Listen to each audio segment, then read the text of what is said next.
अलदम्मा, प्यास, सब्र और रहमत की कहानी। अलदम्मा एक ऐसा गांव जिसकी मिट्टी कभी सोना उगला करती थी।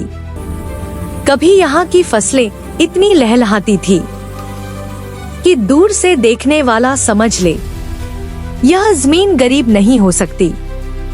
लेकिन वक्त किसी का इंतजार नहीं करता। साल गुजरते गए, आसमान रूठ गया और सूरज ने अलदम्मा को अपनी आग में झोंक दिया।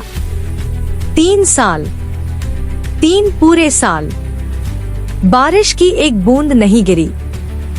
नदियां सूख गई, तालाब मिट्टी बन गए, कुएं बस गहरे गड्ढे रह गए।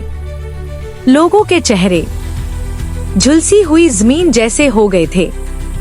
आंखों में डर था, दिलों में सवाल, क्या अल्लाह हमसे नाराज है? उसी गांव में एक छोटा सा कच्चा घर था। वहीं रहता था एक लड़का, रहीम। रहीम की उम्र ज्यादा नहीं थी, लेकिन उसकी आंखों में समझ थी, सब्र था। उसका वालिद गांव के सबसे बुजुर्ग इंसानों में से थे।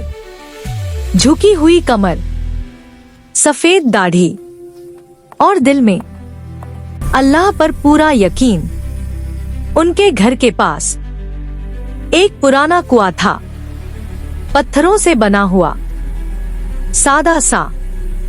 लेकिन उसी कुएं में एक राज छुपा था। लोगों ने अपने कुएं और गहरे खोदे, किसी ने पैसे लगाए, किसी ने ताबीज बांधे, लेकिन नतीजा एक ही रहा, खामोशी। और रहीम के वालिद का कुआं हर सुबह ठंडा साफ पानी। धीरे धीरे गांव में बातें होने लगी, इनका कुआं क्यों, हमारा क्यों नहीं? कहीं ये कोई जादू तो नहीं? कुछ लोग इससे देखते, कुछ लोग हसद से। लेकिन रहीम के वालिद हर आने वाले को खाली हाथ नहीं लौटाते थे। पानी अल्लाह का है, वो कहते, हम सिर्फ जरिया है। इसी कुएं पर रोज एक और लड़का आता था। उसका नाम था रहमान। रहमान गरीब था, उसके वालिद बीमार थे।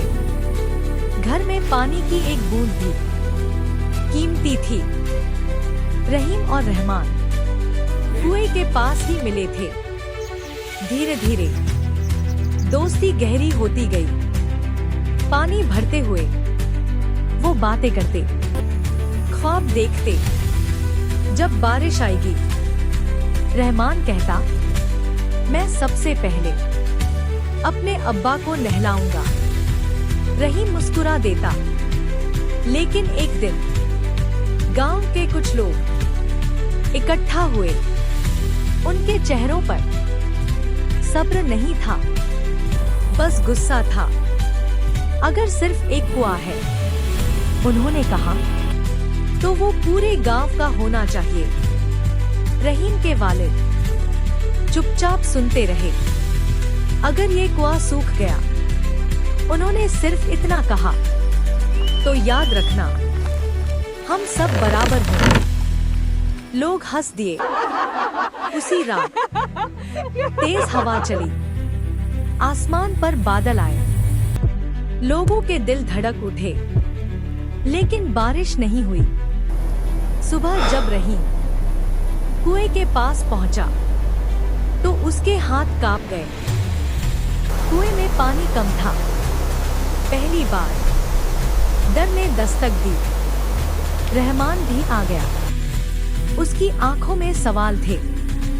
अगर ये कुआं भी सूख गया, वो बोला, तो क्या होगा?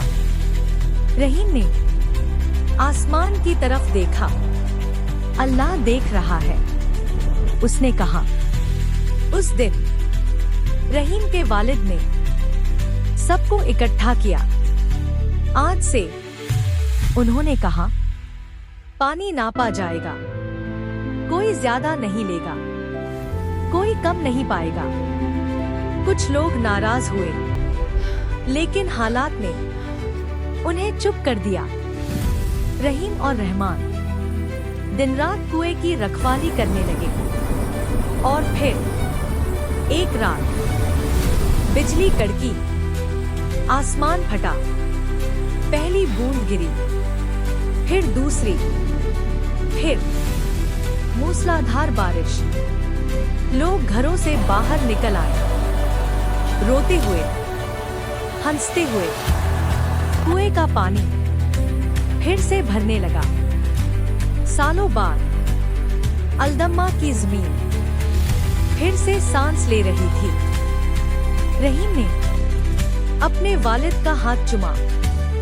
रहमान ने सजदे में सिर रखा। उस दिन अलदम्मा ने समझा, रहमत सिर्फ पानी से नहीं आती, सब्र और इंसाफ से आती है।